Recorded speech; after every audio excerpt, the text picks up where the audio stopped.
This is the Todd Shapiro Show on Canada Talks, SiriusXM 167. We got Kiran Sidhu here. Kiran Sidhu from Halo Labs. How are you, man? I'm doing well. God, I've been all through the Middle East, and I've complimented a lot of wealthy sheikhs on their watches, and I never got one. Maybe I'm not Russell Peters. I think maybe you gotta make them laugh or something when you do. I don't know how that works. No, apparently, and that's a true story. Still the Rolex to this day. Yeah, but you know what's interesting? One time I remember, and I can't remember because I'm sure I had a little too much to drink, but someone did ask me, like some very, prominent Arab. I was in Dubai, I think it was the bottom of the Grosvenor House down there in the marina, and he actually asked me, he said, "I like your watch." And I said, "Here, you want it?" And I gave it to him, and then he gave me his. I remember that. And I think I got the better end of it because that was my limited edition Ferrari Panerai the day that I had for quite some time. My goodness. So there's are you a big watch guy then? Not really. I mean, I used to be. I sort of go in and out of fads. The only thing that's consistent in my life is really cannabis. Other than that, I sort of flip, in and out of things.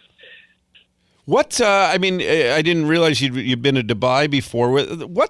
Is Dubai, are they opening up to cannabis at all or not yet? Not really. No, I don't think so. I think in a strange way they are, because I've been invited to sort of present there at some conferences, and but I don't think the Middle East is. I think I think it has to do with the Islamic culture, but I don't know. I just got to research it. I've never really thought through that area and cannabis. But someone sent me an ad from an Indian travel magazine, and they're doing the CBD tinctures and all of that now in India, but they're marketing it as cannabis, even though it comes from hemp. But hemp is a form of cannabis, really. It all comes from the same plant. So here's a question for you. Kiran Sidhu, Halo Labs. In what year, okay, here's a question for you. You're a visionary, Kiran. In what year is every single country on this planet have they allowed legalized cannabis? 2031. All right.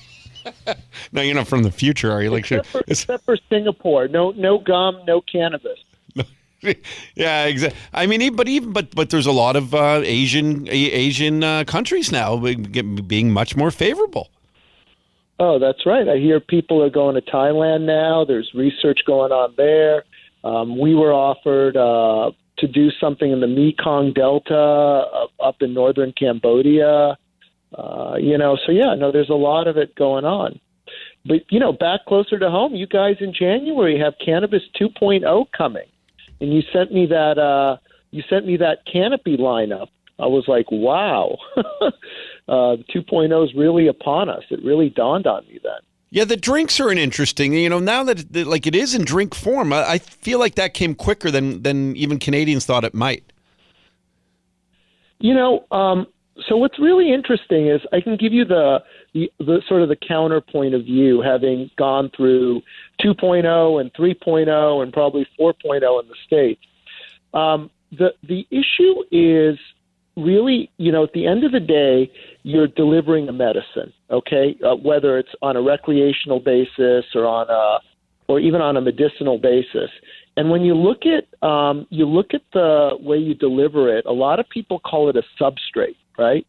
So a lot of people aren't as focused because of the medicinal aspect of how you deliver it. Obviously, you want it to be palatable.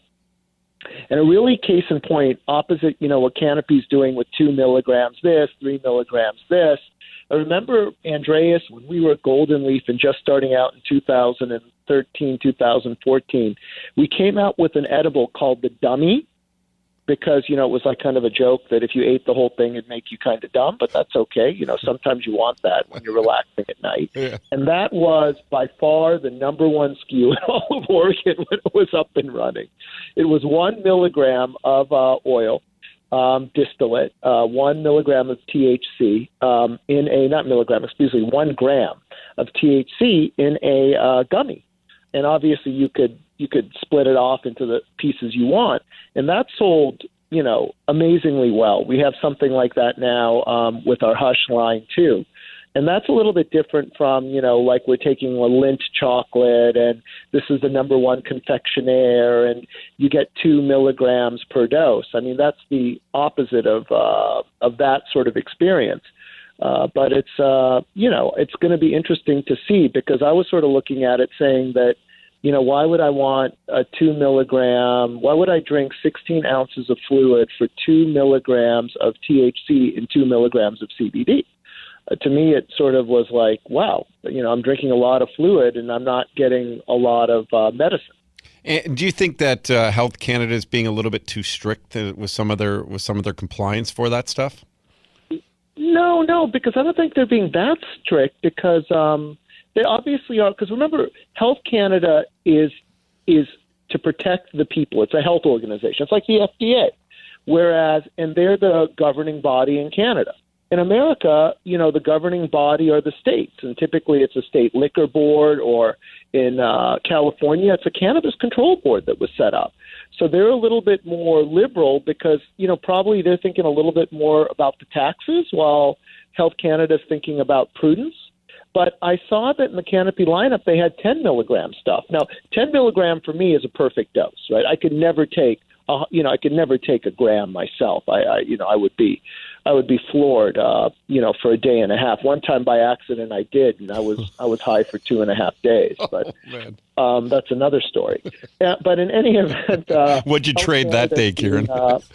It was actually that's a whole nother story. I'll tell you about that on another interview. But it was a great experience, actually. One that I don't want to do again, by the way. But in any event, Health Canada is at 10 milligram, it's a great dose. Just the Canopy chose to do some drinks that were 2 and 2. And what's interesting is when you go up and down the West Coast, there's one beverage brand called Legal, Legal, Legal. And they're in Washington. I see them in Oregon. They're in California. And every time I go into a store and ask for a beverage, they give me Legal. And the bud tender always sells me on the highest potency. And the bud tender's logic is, look, you can pop it open. We give you a little dosing cup. You can dose your 10 milligrams, and then you can have more. So you get more for your, buck, and then I just pop the cap back on. And so, part of it also is this whole idea that, if you get a drink, you can put it in your fridge, or if you get a gummy, you can take a little piece, but you get more value add, so that's the other thing that's... we also don't get diabetes, right? Or if you just consume... Yeah, I would just imagine you're consuming less sugar with just one drink than trying to have 5 drinks to get to the 10 mg. So it actually, now that you say it, it seems, I guess, people like real light doses. Yeah, I mean, it's the whole, that's the whole concept. The whole concept is you don't want to go through 12 ounces of a beverage to get 2 milligrams of a light dose, because it sort of defeats the purpose in my mind if you really truly look at it as medicine, even on a recreational basis, right? You're not going to sit there and sort of sip it like you sip a beer.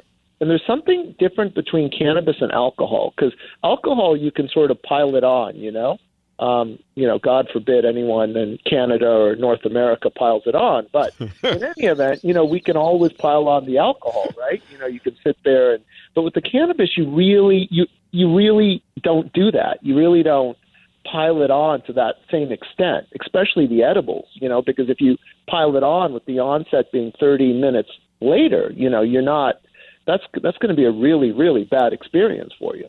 Kiran Sidhu, in your day of being a sort of a cannabis connoisseur, really, and an advocate, on top of the CEO of Halo Labs, is there, with cannabis, is there this thing that connects people if you sort of do the same amount of dosages and if you sort of have the same edible? And the reason why I ask is because I did sort of this 30 or 40 day sober October, and I went on to November a little bit of drinking.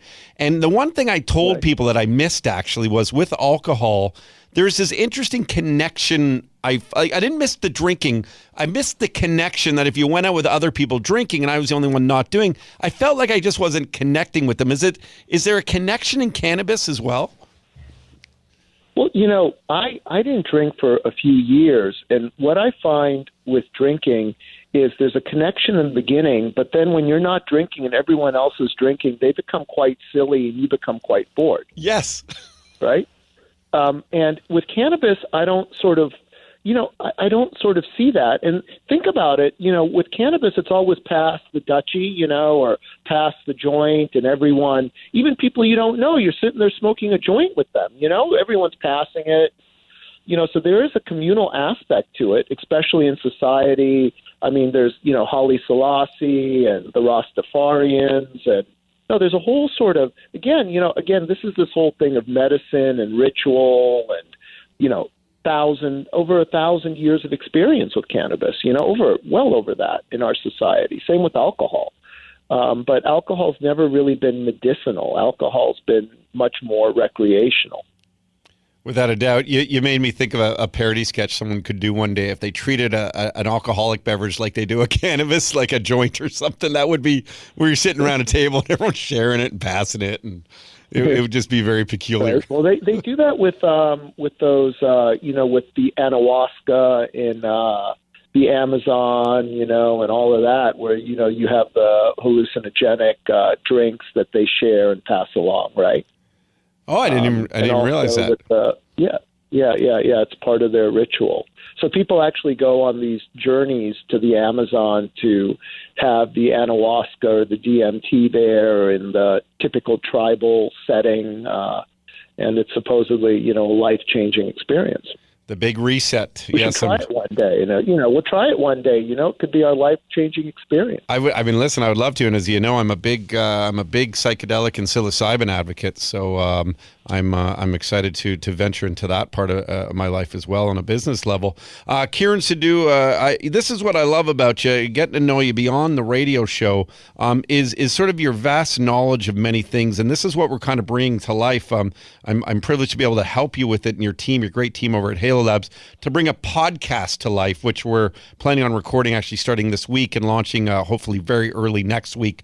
Are you excited to share more of you to not only just shareholders, but anyone who's sort of a podcast fan who finds you?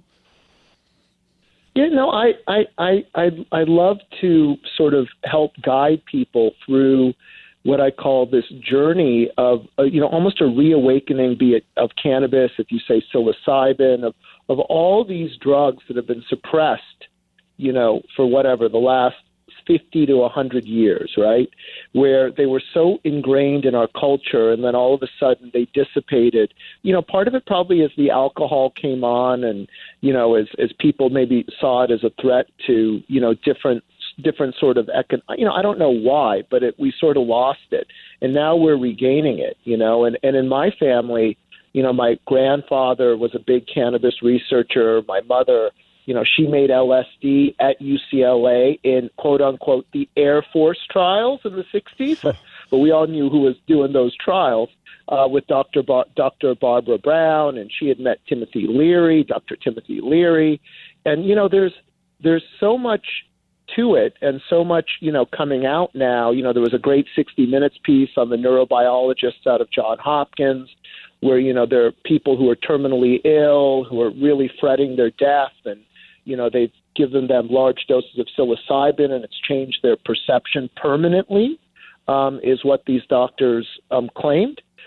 It's changed their brain, the way their brain thinks permanently, and has given them a sort of peace as they come to the end of their lives, And so there's so much more to it, and I'm glad that society's finally awakening to it, and I'm really honored to be part of it, and to me it's almost a calling. It's not so much a business as it is a calling as well. And listen, I agree with you. That's the advocacy. That's the belief. That's the passion. And that's what really makes you special as a CEO of a company, is that you have all of that, not just the business background, but this belief in sort of these this new day and age and the way that consumers kind of want to get, whether it's for medical or for rec, the plant, natural based or fungi, whatever's coming out of this earth, stuff that was given to us, non-synthetic as opposed to these synthetic drugs. And I'm looking forward to hearing more on this podcast we're doing with Kiran called Concentrate with Kiran Sidhu, CEO. You did a photo shoot for it today. Do you like? I mean, is that part of it okay for you? You like doing that stuff? No, not really, but it was all right. It was short and sweet and out in my garden, and the weather actually turned out good. Which is up in Seattle this time of year, it's it can be a little rough, but no, it was I enjoyed it. I enjoyed it more than I thought I would enjoy it, but less than I would enjoy other things. Like maybe smoking a joint with you. Fair enough. Or trading watches in Dubai. I mean, well said. And I guess I noticed today, great news out of Halo and everything that's going on with you guys on the Neo Exchange. You're the 11th, in the last month or something, the 11th most active traded cannabis stock in the world?